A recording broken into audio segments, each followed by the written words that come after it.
છે ભાવનગરથી હચમચાવી દે તેવા સમાચારની, કારણ કે એક માતાએ પોતાની જ 2 દીકરીઓને સળગાવવાનો પ્રયત્ન કર્યો, એમને સળગાવી દીધી, આગ ચાપી દીધી અને ત્યારબાદ પોતે પણ આપઘાતનો પ્રયત્ન કર્યો હતો। આ ઘટના ભાવનગરની છે કે જ્યાં આગળ એક માતાએ 4 અને 9 વર્ષની 2 દીકરીઓને સળગાવી અને ત્યારબાદ પોતે પણ આપઘાતનો પ્રયત્ન કર્યો હતો। આખરે એવું તો શું થયું કે એક માતા પોતાની 2 દીકરીઓની હત્યા કરવા માંગતી હતી અને ત્યારબાદ પોતાનો પણ જીવ આપી દેવા માંગતી હતી। મયુર પાસેથી વિસ્તારથી જાણીએ। મયુર, જી નુપુર, ચોક્કસથી વાત કરીએ તો જિલ્લામાં સામૂહિક આપઘાતનો પ્રયાસ છે તે સામે આવ્યો છે।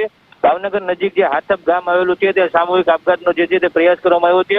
32 વર્ષીય જે મહિલા છે તેને પોતાની બંને પુત્રીઓ ઉપર જ્વલનશીલ પ્રવાહી છાંટી અને સળગાવ્યા હતા, બાદ પોતે પણ સળગી હતી। મહિલાએ પોતાની 4 વર્ષની અને 9 વર્ષની બંને દીકરીઓ છે તેમને સળગાવીને પોતે પણ આપઘાતનો પ્રયાસ કર્યો હતો। હાલ માતા પુત્રી તમામને સારવાર માટે તેને ભાવનગર શહેરની સિવિલ હોસ્પિટલ ખાતે બંધ વોર્ડમાં ખસેડવામાં આવ્યા છે। ત્યાં જાણવા મળી રહ્યા મુજબ ઘરકંકાટને કારણે મહિલાઓએ પહેલા તો પોતાની બંને દીકરીઓને આગ ચાપી હતી, ત્યારબાદ પોતે પણ સળગી ઉઠી હતી। હાલ તમામની સ્થિતિ છે તે ગંભીર જોવા મળી રહી છે। મયુર, માહિતી બદલ આભાર।